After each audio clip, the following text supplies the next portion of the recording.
सुंठोड्यासाठी पहिल्यांदा मी साहित्य दाखवते आहे.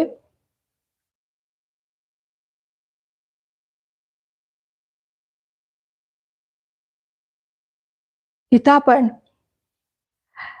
हे असं सुकं खोबरं घेतलेलं आहे.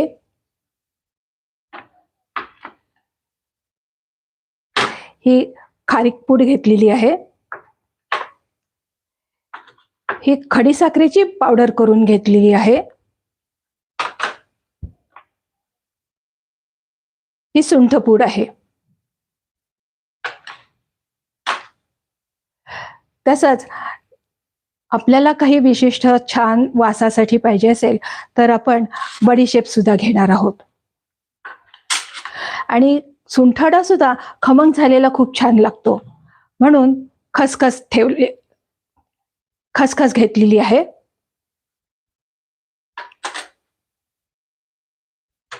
आणि ज्यांना बाळंतिणीसाठी जर सुंठोडा द्यायचा असेल तर त्यासाठी मी इथं ओवा घेतलेला आहे. ओव्यामुळं बाळंतिणीच्या पोटात दुखत नाही किंवा त्याचा बाळाला त्रास होत नाही, म्हणून नेहमी रोज साधारण 1-1.25 महिना तरी अर्धा ते 1 चमचा बाळंतिणीने हा सुंठोडा खावा. त्याचप्रमाणे इथं मी 10-12 बदाम